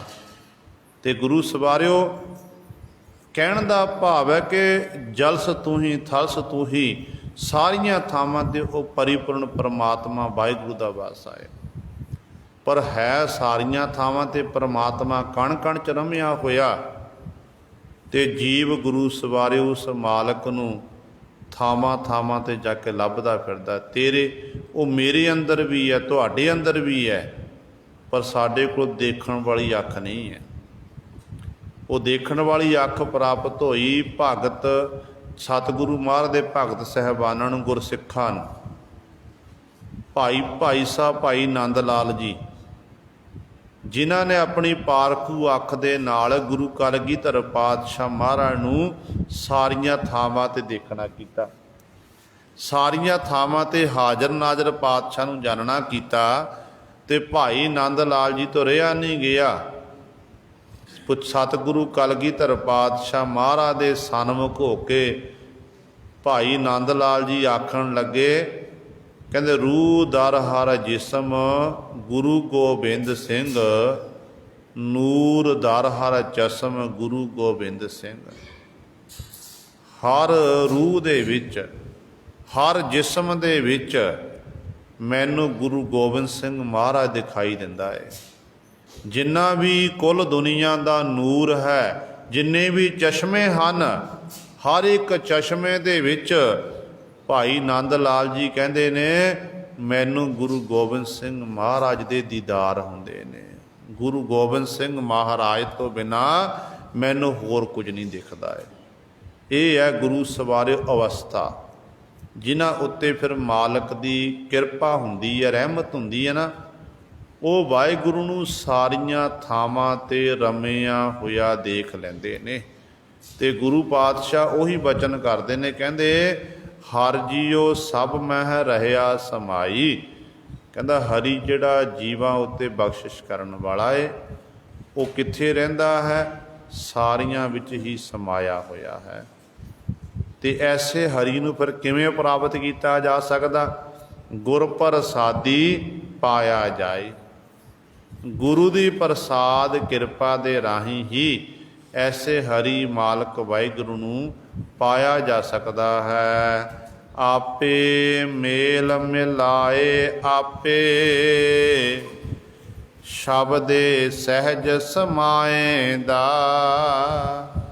ਜਿਨ੍ਹਾਂ ਉੱਤੇ ਉਹ ਮਾਲਕ ਵਾਹਿਗੁਰੂ ਆਪ ਬਖਸ਼ਿਸ਼ ਕਰਦਾ ਨਾ, ਅਤੇ ਉਹਨਾਂ ਨੂੰ ਫਿਰ ਆਪ ਹੀ ਆਪਣੇ ਨਾਲ ਮਿਲਾਉਣ ਵਾਲਾ ਹੈ। ਅਤੇ ਆਪਣੇ ਨਾਲ ਮਿਲਾਉਂਦਾ ਅਤੇ ਉਹਨਾਂ ਨੂੰ ਫਿਰ ਸ਼ਬਦ ਨਾਲ ਜੋੜਦਾ। ਸ਼ਬਦ ਨਾਲ ਜੁੜ ਕੇ ਗੁਰੂ ਸਵਾਰੇ ਉਹ ਸਹਿਜ ਵਾਲੀ ਅਵਸਥਾ ਵਿੱਚ ਪਹੁੰਚ ਜਾਂਦੇ ਨੇ। ਸਹਿਜ ਵਾਲੀ ਅਵਸਥਾ ਜਿੱਥੇ ਮਨ ਕਦੇ ਡੋਲਦਾ, ਜਿਹਨੂੰ ਆਤਮ ਅਡੋਲਤਾ ਆਖਿਆ ਜਾਂਦਾ ਹੈ। ਕਹਿੰਦੇ ਇਸ ਤਰ੍ਹਾਂ ਫਿਰ ਉਸ ਸ਼ਬਦ ਵਿੱਚ ਹੀ ਸਦੀਵੀ ਕਾਲ ਉਹ ਜੀ ਸੰਭਾਲ ਜਾਂਦਾ ਹੈ, ਕਿਉਂਕਿ ਪਰਮਾਤਮਾ ਆਪ ਹੀ ਬਖਸ਼ਿਸ਼ ਕਰਦਾ ਹੈ। ਜਿਹੜੇ ਉਸ ਮਨ ਚੰਗੇ ਲੱਗਦੇ ਨੇ, ਕਿਸ ਜੀਵ ਪਾਸੋਂ ਮੈਂ ਆਪਣਾ ਨਾਮ ਜਪਾਣਾ, ਬੰਦਗੀ ਕਰਾਣੀ, ਉਹਨੂੰ ਫਿਰ ਸਾਸ ਗਰਾਹ ਦੁਆਰਾ ਨਾਮ ਦੀ ਦਾਤ ਬਖਸ਼ਿਸ਼ ਕਰ ਦਿੰਦਾ ਹੈ। ਜਿਹੜੇ ਉਸ ਮਾਲਕ ਨੂੰ ਨਹੀਂ ਭਾਉਂਦੇ ਅਤੇ ਗੁਰੂ ਸਵਾਰੇ ਉਹਨਾਂ ਨੂੰ ਸਾਰੀ ਜ਼ਿੰਦਗੀ ਉਹ ਪਰਮਾਤਮਾ ਭਟਕਣਾ ਦੇ ਵਿੱਚ ਹੀ ਪਾ ਰੱਖਦਾ ਹੈ। ਉਹ ਜੀ ਭਟਕਣਾ ਦੇ ਵਿੱਚ ਲੱਗ ਕੇ ਹੀ ਆਪਣੇ ਜੀਵਨ ਨੂੰ ਵਿਅਰਥ ਗਵਾ ਦਿੰਦਾ ਹੈ। ਜਦੋਂ ਜੀਵ ਪਰਿਪੂਰਨ ਪਰਮਾਤਮਾ ਦੀ ਇਬਾਦਤ ਕਰਦਾ, ਇਬਾਦਤ ਕਰਦਿਆਂ ਸਮੇਂ ਜੀਵ ਦੇ ਅੰਦਰੋਂ ਫਿਰ ਵੈਰ ਭਾਵਨਾ ਮੁੱਕ ਜਾਂਦੀ ਹੈ। ਵੈਰ ਭਾਵਨਾ ਮੁੱਕ ਜਾਂਦੀ ਹੈ, ਫਿਰ ਉਸ ਜੀਵ ਦੀ ਅਵਸਥਾ ਇਹੋ ਜਿਹੀ ਬਣ ਜਾਂਦੀ ਹੈ ਭਾਈ ਕਨ੍ਹਈਆ ਜੀ ਜੈਸੀ, ਕਿ ਨਾ ਕੋ ਬੈਰੀ ਨਹੀਂ ਬੇਗਾਨਾ, ਸਗਲ ਸੰਗ ਹਮ ਕੋ ਬਣ ਆਏ। ਇਸ ਅਵਸਥਾ ਦੇ ਧਾਰਨੀ ਬਣ ਕੇ ਉਹਨਾਂ ਨੂੰ ਸਾਰੀਆਂ ਥਾਵਾਂ 'ਤੇ ਇੱਕ ਮਾਲਕ ਨਜ਼ਰ ਆਉਂਦਾ ਹੈ, ਅਤੇ ਵੈਰ ਭਾਵਨਾ ਦੀ ਸਾਰੀ ਮੁੱਕ ਜਾਂਦੀ ਹੈ, ਖਤਮ ਹੋ ਜਾਂਦੀ ਹੈ। ਇੱਥੋਂ ਤੱਕ ਗੁਰੂ ਤੇਗ ਬਹਾਦਰ ਪਾਤਸ਼ਾਹ ਮਹਾਰਾਜ ਦੀ ਆਪਾਂ ਸ਼ਤਾਬਦੀ ਮਨਾ ਰਹੇ 400 ਸਾਲਾ। ਧੰਨ ਗੁਰੂ ਤੇਗ ਬਹਾਦਰ ਸਾਹਿਬ ਮਹਾਰਾਜ ਦੇ ਕੋਲ ਇੱਕ ਸਿੱਖ ਨੇ ਬੇਨਤੀ ਕੀਤੀ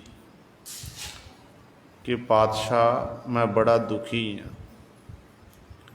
ਸਤਿਗੁਰੂ ਕਹਿਣ ਲੱਗੇ ਭਾਈ ਕਿਉਂ ਦੁਖੀ ਹੈ? ਸਤਿਗੁਰੂ ਬੜੇ ਧਨ ਖਰਚ ਕਰਕੇ ਬੜਾ ਚੋਖਾ ਪੈਸਾ ਢਾਕੇ ਤੋਂ ਸਿੱਖ ਪਟਨੇ ਚੱਲ ਕੇ ਆਏ ਸੀ। ਜਦੋਂ ਸਤਿਗੁਰੂ ਗੁਰੂ ਤੇਗ ਬਹਾਦਰ ਸਾਹਿਬ ਮਹਾਰਾਜ ਅਸਾਮ ਤੋਂ ਵਾਪਸ ਆਏ ਨਾ, ਪਟਨਾ ਸਾਹਿਬ ਦੀ ਧਰਤੀ ਤੇ ਬਾਲ ਗੋਬਿੰਦ ਰਾਏ ਜੀ ਨਾਲ ਮਿਲਾਪ ਹੋਇਆ। ਤਕਰੀਬਨ 3 ਕੁ ਮਹੀਨੇ ਪਾਤਸ਼ਾਹ ਇੱਥੇ ਰਹੇ ਸਨ। ਫਿਰ ਪਾਤਸ਼ਾਹ ਪੰਜਾਬ ਵੱਲ ਨੂੰ ਚਾਲੇ ਪਾਤੇ ਸਨ। ਇਹ ਢਾਕੇ ਤੋਂ ਸਿੱਖ ਸਤਿਗੁਰਾਂ ਦੀ ਕੋਲ ਚੱਲ ਕੇ ਆਇਆ। ਕਹਿਣ ਲੱਗਿਆ ਪਾਤਸ਼ਾਹ ਮੈਂ ਬੜਾ ਦੁਖੀ ਹਾਂ। ਗੁਰੂ ਤੇਗ ਬਹਾਦਰ ਪਾਤਸ਼ਾਹ ਕਹਿਣ ਲੱਗੇ ਭਾਈ ਕਿਉਂ ਦੁਖੀ ਹੈ? ਸਤਿਗੁਰੂ ਜੀ ਮੈਂ ਕਾਰ ਵਿਹਾਰ ਕਰਦਾ, ਜਿਹੜੇ ਵੀ ਕੰਮ ਨੂੰ ਮੈਂ ਹੱਥ ਪਾਉਂਦਾ ਤੇ ਸਤਿਗੁਰੂ ਮੈਨੂੰ ਘਾਟਾ ਹੀ ਪੈ ਰਿਹਾ ਹੈ। ਮੈਨੂੰ ਘਾਟਾ ਹੀ ਪੈ ਰਿਹਾ। ਮੇਰੀ ਜ਼ਿੰਦਗੀ ਇਸ ਤਰ੍ਹਾਂ ਹੋ ਗਈ ਹੈ, ਇੰਜ ਲੱਗਦਾ ਕਿ ਮੈਂ ਆਤਮ ਹੱਤਿਆ ਕਰਨਾ, ਆਪਣੇ ਆਪ ਨੂੰ ਖਤਮ ਕਰ ਲਵਾਂ। ਤੇ ਸਤਿਗੁਰੂ ਦਿਨ ਰਾਤ ਇਹ ਕਰਜ਼ਾ ਵੱਧਦਾ ਜਾ ਰਿਹਾ। ਪਰ ਪਾਤਸ਼ਾਹ ਜੀ ਬਰਕਤਾਂ ਨਹੀਂ ਪੈ ਰਹੀਆਂ, ਕਾਰੋਬਾਰ 'ਚ ਵਾਧਾ ਨਹੀਂ ਹੋ ਰਿਹਾ ਹੈ, ਤੇ ਮੇਰੇ ਤੇ ਮਾਲਕ ਜੀ ਬਖਸ਼ਿਸ਼ ਕਰੋ। ਸਤਿਗੁਰੂ ਕਹਿਣ ਲੱਗੇ ਹੁਣ ਫਿਰ ਤੇਰਾ ਭਾਈ ਕਾਰੋਬਾਰ ਕਿਵੇਂ, ਜੇ ਤੇਰਾ ਸਾਰਾ ਖਜ਼ਾਨਾ ਖਤਮ ਹੋ ਗਿਆ ਏ, ਅੱਗੇ ਫਿਰ ਤੂੰ ਕਿਵੇਂ ਆਰੰਭ ਕਰੇਗਾ? ਪਾਤਸ਼ਾਹ ਜਿਹੜੇ ਮੇਰੇ ਮਿੱਤਰ ਸੱਜਣ ਨੇ, ਰਿਸ਼ਤੇਦਾਰ ਹਨ, ਉਹਨਾਂ ਦਾ ਓਟ ਆਸਰਾ ਤੱਕ ਕੇ ਮੈਂ ਆਇਆ ਸੀ। ਚਲੋ ਰਿਸ਼ਤੇਦਾਰਾਂ ਪਾਸੋਂ, ਮਿੱਤਰਾਂ ਸੱਜਣਾ ਪਾਸੋਂ ਧਨ ਲਵਾਂਗਾ ਉਧਾਰ, ਫਿਰ ਕਾਰੋਬਾਰ ਸ਼ੁਰੂ ਕਰਕੇ ਮੈਂ ਆਪਣਾ ਕਾਰ ਵਿਹਾਰ ਕਰਾਂਗਾ, ਜਦੋਂ ਮੁਨਾਫਾ ਹੋਵੇਗਾ, ਲਾਭ ਹੋਵੇਗਾ ਤੇ ਬਾਅਦ ਵਿੱਚ ਮੋੜ ਦਿਆਂਗਾ। ਤੇ ਗੁਰੂ ਤੇਗ ਬਹਾਦਰ ਪਾਤਸ਼ਾਹ, ਜਦੋਂ ਆਪਾਂ ਸਤਿਗੁਰ ਦੀ ਬਾਣੀ ਪੜ੍ਹਦੇ ਆ ਨਾ, ਸਤਿਗੁਰਾਂ ਦੀ ਬਾਣੀ ਵਿੱਚ ਗੁਰੂ ਸਰਿਓ ਵਿਰਾਗ ਹੈ, ਸਤਿਗੁਰਾਂ ਦੀ ਬਾਣੀ ਵਿੱਚ ਤਿਆਗ ਹੈ, ਤੇ ਸਤਿਗੁਰਾਂ ਦੀ ਬਾਣੀ ਵਿੱਚ ਅਨੁਰਾਗ ਹੈ। ਵਿਰਾਗ, ਤਿਆਗ ਤੇ ਅਨੁਰਾਗ ਸਤਿਗੁਰਾਂ ਦੀ ਬਾਣੀ ਨੂੰ ਪੜ੍ਹ ਕੇ ਸਾਨੂੰ ਸਿੱਖਿਆ ਮਿਲਦੀ ਹੈ। ਤੇ ਗੁਰੂ ਤੇਗ ਬਹਾਦਰ ਪਾਤਸ਼ਾਹ ਮਹਾਰਾਜ ਨੇ ਬਚਨ ਕੀਤੇ, ਕਹਿਣ ਲੱਗੇ ਭਾਈ ਪਰਾਲਬਧ ਅਨੁਸਾਰ ਜੋ ਜੀਵ ਦੇ ਕਰਮਾਂ ਵਿੱਚ ਲਿਖਿਆ ਹੋਇਆ ਏ, ਉਨਾ ਕੁ ਫਲ ਜੀਵ ਨੂੰ ਪ੍ਰਾਪਤ ਹੋ ਜਾਂਦਾ, ਕੋਈ ਖੋ ਨਹੀਂ ਸਕਦਾ ਏ। ਬਾਕੀ ਕਾਰੋਬਾਰ ਵਿੱਚ ਜਿਹੜੇ ਜ਼ਿੰਦਗੀ 'ਚ ਘਾਟੇ ਪੈਣੇ, ਮੁਨਾਫਾ ਹੋਣਾ, ਇਹ ਤਾਂ ਉਤਰਾ ਚੜਾ ਜ਼ਿੰਦਗੀ ਦੇ ਬਣੇ ਹੋਏ ਹਨ। ਕਦੇ ਵੀ ਇਹ ਸੋਚ ਕੇ ਇਹ ਨਹੀਂ ਆਖਣਾ ਕਿ ਮੈਂ ਆਪਣੇ ਆਪ ਨੂੰ ਖਤਮ ਕਰ ਲਵਾਂ, ਮੈਂ ਆਹ ਕਰ ਲਵਾਂ। ਤੇ ਪਾਤਸ਼ਾਹ ਕਹਿਣਾ ਜ਼ਿੰਦਗੀ ਸੰਘਰਸ਼ ਦਾ ਨਾਮ ਹੈ, ਤੇ ਜ਼ਿੰਦਗੀ ਸੰਘਰਸ਼ ਕਰਨਾ ਚਾਹੀਦਾ ਹੈ। ਬਾਕੀ ਦਸਾਂ ਨੋਹਾਂ ਦੀ ਕਿਰਤ ਕਰੋ, ਉਸ ਮਾਲਕ ਉੱਤੇ ਡੋਰੀ ਰੱਖ ਕੇ। ਪ੍ਰਭੂ ਪਰਮਾਤਮਾ ਨੇ ਪਰਾਲਬਧ ਅਨੁਸਾਰ ਆਪ ਹੀ ਬਰਕਤਾਂ ਪਾਣੀਆਂ ਨੇ। ਆਪ ਤੌਰ 'ਤੇ ਆਪਾਂ ਕਹਿੰਦੇ ਨੇ ਸਤਿਗੁਰੂ ਕਾਰੋਬਾਰ 'ਚ ਵਾਧੇ ਕਰਨੇ, ਪਰ ਜਿਹੜੇ ਗੁਰਮੁਖ ਜਨ ਹੁੰਦੇ ਨੇ, ਗੁਰਮੁਖ ਜਨ ਕਹਿੰਦੇ ਨਹੀਂ ਸਤਿਗੁਰੂ ਬਰਕਤਾਂ ਪਾ ਦੇ। ਤੇ ਜਦੋਂ ਬਰਕਤ ਪੈ ਗਈ ਤੇ ਕਾਰੋਬਾਰ 'ਚ ਆਪਣੇ ਆਪ ਵਾਧੇ ਹੋ ਜਾਣੇ ਨੇ। ਤੇ ਗੁਰੂ ਦੇ ਦਰ ਤੋਂ ਇਹ ਮੰਗੋ ਕਿ ਸੱਚੇ ਪਾਤਸ਼ਾਹ ਜਿੰਨਾ ਅਸੀਂ ਧਨ ਕਮਾਉਂਦੇ ਆ, ਸਾਡਾ ਕਾਰੋਬਾਰ ਹੈ, ਉਹਦੇ ਵਿੱਚ ਆਪ ਜੀ ਬਰਕਤਾਂ ਪਾਣਾ ਕਰੋ। ਜਦੋਂ ਬਰਕਤ ਪਵੇਗੀ ਤੇ ਕਾਰੋਬਾਰ ਆਪਣੇ ਆ ਦਿਨ ਦੁਗਣੀ ਰਾਤ ਚੌਗੁਣੀ ਤਰੱਕੀ ਕਰੇਗਾ। ਤੇ ਗੁਰੂ ਤੇਗ ਬਹਾਦਰ ਪਾਤਸ਼ਾਹ ਨੇ ਸਮਝਾਇਆ ਕਿ ਭਾਈ ਪਹਿਰ ਰਾਤ ਰਹਿੰਦੀ ਤੋਂ ਜਾਗਣਾ, ਪਹਿਰ ਰਾਤ ਰਹਿੰਦੀ ਜਾਗ ਕੇ ਫਿਰ ਨਾਮ ਬਾਣੀ ਦਾ ਅਭਿਆਸ ਕਰਨਾ ਹੈ। ਤੇ ਆਪਣੀ ਦੁਕਾਨ ਉੱਤੇ ਬੈਠ ਕੇ ਵੀ, ਕਾਰੋਬਾਰ 'ਚ ਬੈਠ ਕੇ ਵੀ ਤੈਂ ਆਪਣੇ ਗੁਰੂ ਨੂੰ ਨਹੀਂ ਵਿਸਾਰਨਾ, ਉਸ ਅਕਾਲ ਪੁਰਖ ਨੂੰ ਨਹੀਂ ਵਿਸਾਰਨਾ। ਅਕਾਲ ਪੁਰਖ ਕਿਰਪਾ ਕਰੇਗਾ ਕਿ ਤੇਰੇ ਕਾਰੋਬਾਰ 'ਚ ਦਿਨ ਦੁਗਣੀ ਰਾਤ ਚੌਗੁਣੀ ਤਰੱਕੀ ਹੋਵੇਗੀ। ਫਿਰ ਗੁਰੂ ਸਵਾਰੇ ਗੁਰੂ ਪਾਤਸ਼ਾਹ ਤੋਂ ਥਾਪੜਾ ਲੈ ਕੇ, ਆਸ਼ੀਰਵਾਦ ਲੈ ਕੇ ਜਦੋਂ ਇਹ ਸਿੱਖ ਵਾਪਸ ਗਿਆ, ਦੁਬਾਰਾ ਇਹਨੇ ਕਾਰੋਬਾਰ ਫਿਰ ਪ੍ਰਾਰੰਭ ਕੀਤਾ ਤੇ ਗੁਰੂ ਦੀ ਬਖਸ਼ਿਸ਼ ਹੋਈ। ਫਿਰ ਦਿਨ ਦੁਗਣੀ ਰਾਤ ਚੌਗੁਣੀ ਤਰੱਕੀ ਨੂੰ ਪ੍ਰਾਪਤ ਹੋਈ। ਫਿਰ ਸਤਿਗੁਰੂ ਮਹਾਰਾਜ ਦਾ ਧੰਨਵਾਦ ਨੇ ਕੀਤਾ। ਤੇ ਇਸ ਤਰ੍ਹਾਂ ਗੁਰੂ ਸਵਰ ਗੁਰੂ ਕੁਝ ਵੀ ਕਰ ਸਕਦਾ ਹੈ। ਆਪ ਹੀ ਜਿਹੜੇ ਕਰਮਾਂ ਵਿੱਚ ਲਿਖਿਆ ਹੋਇਆ ਗਰੀਬੀ, ਤੇ ਗਰੀਬਾਂ ਨੂੰ ਸਤਿਗੁਰੂ ਅਮੀਰ ਬਣਾ ਸਕਦੇ ਨੇ। ਤੇ ਜੇ ਅਮੀਰ ਬੰਦਾ ਹੰਕਾਰ ਕਰੇ ਕਿ ਮੈਂ ਧਨਾੜਾਂ ਆ ਹਾਂ, ਤੇ ਸਤਿਗੁਰੂ ਉਹਨਾਂ ਨੂੰ ਫਿਰ ਭਿਖਾਰੀ ਵੀ ਬਣਾ ਦਿੰਦੇ ਨੇ। ਇਹ ਖੇਡਾਂ ਸਾਰੀਆਂ ਪਾਤਸ਼ਾਹ ਦੀਆਂ ਹਨ। ਜੋ ਕੁਝ ਸਾਨੂੰ ਪ੍ਰਾਪਤ ਹੋਇਆ ਹੈ ਉਹਨੂੰ ਪ੍ਰਾਪਤ ਕਰਕੇ ਆਪਾਂ ਮਾਲਕ ਦਾ ਧੰਨਵਾਦ ਕਰੀਏ, ਸ਼ੁਕਰ ਕਰੀਏ ਕਿ ਪ੍ਰਮਾਤਮਾ ਤੇਰੀਆਂ ਦਿੱਤੀਆਂ ਹੋਈਆਂ ਦਾਤਾਂ ਨੇ, ਤੇ ਦਿੱਤੀਆਂ ਹੋਈਆਂ ਦਾਤਾਂ ਨੂੰ ਅਸੀਂ ਵਰਤ ਰਹੇ ਹਾਂ। ਭੰਡਾਰੇ ਤੇਰੇ ਨੇ, ਤੇਰੇ ਭੰਡਾਰਿਆਂ ਵਿੱਚੋਂ ਅਸੀਂ ਦਾਤਾਂ ਲੈ ਕੇ, ਮਾਇਆ ਲੈ ਕੇ ਆਪਾਂ ਵਰਤ ਰਹੇ ਹਾਂ। ਤੂੰ ਤੇਰਾ ਧੰਨਵਾਦ ਹੈ ਪਰਮਾਤਮਾ। ਜਦੋਂ ਆਪਾਂ ਇਸ ਤਰ੍ਹਾਂ ਸ਼ੁਕਰਾਨਾ ਕਰਦੇ ਜਾਵਾਂਗੇ ਤੇ ਗੁਰੂ ਸਾਹਿਬਾਨ ਦੇ ਦਰ ਤੋਂ ਸਾਨੂੰ ਹੋਰ ਜ਼ਿਆਦਾ ਖੁਸ਼ੀਆਂ ਖੇੜੇ ਪ੍ਰਾਪਤ ਹੋਣਗੇ। ਸੋ ਸਤਿਗੁਰੂ ਜੀ ਇੱਥੇ ਬਚਨ ਕਰਦੇ ਹਨ, ਕਹਿੰਦੇ ਜਿਨ੍ਹਾਂ ਉੱਤੇ ਮਾਲਕ ਵਾਹਿਗੁਰੂ ਆਪ ਬਖਸ਼ਿਸ਼ ਕਰਦਾ ਨਾ, ਉਹਨਾਂ ਨੂੰ ਫਿਰ ਆਪੇ ਮੇਲ ਦਾ ਮਿਲਾਏ। ਆਪੇ ਉਹ ਆਪ ਮਿਲਿਆ ਹੁੰਦਾ ਤੇ ਆਪ ਹੀ ਬਖਸ਼ਿਸ਼ ਕਰਕੇ ਉਹਨਾਂ ਨੂੰ ਆਪਣੇ ਨਾਲ ਗੁਰੂ ਸਾਹਿਬ ਮਿਲਾ ਲੈਂਦਾ ਹੈ। ਸ਼ਬਦੇ ਸਹਿਜ ਸਮਾਏਂਦਾ।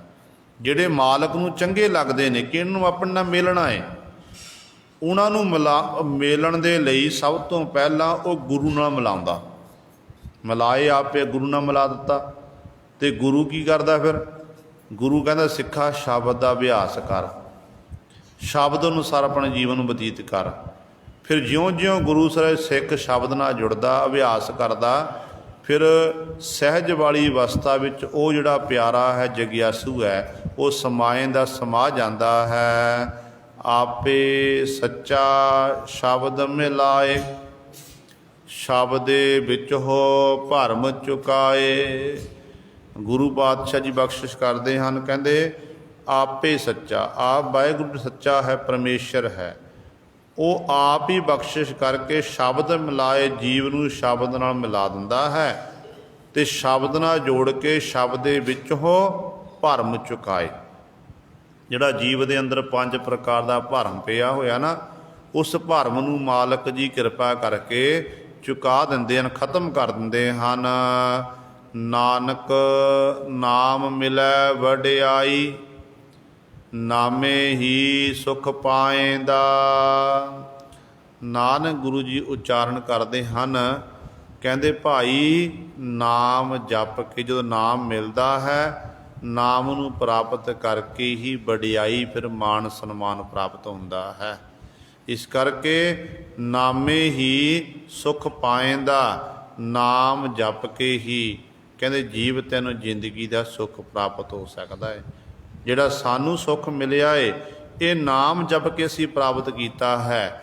ਜਿੰਨਾ ਨਾਮ ਜਪਾਂਗੇ ਉਸ ਮਾਲਕ ਨਾਲ ਸਾਡੀ ਨੇੜਤਾ ਵੱਧਦੀ ਜਾਵੇਗੀ ਤੇ ਪਰਿਪੂਰਨ ਪਰਮਾਤਮਾ ਦੇ ਦਰ ਤੋਂ ਸਾਨੂੰ ਸੁੱਖ ਮਿਲੇਗਾ, ਖੁਸ਼ੀਆਂ ਖੇੜੇ ਪ੍ਰਾਪਤ ਹੋਣਗੇ।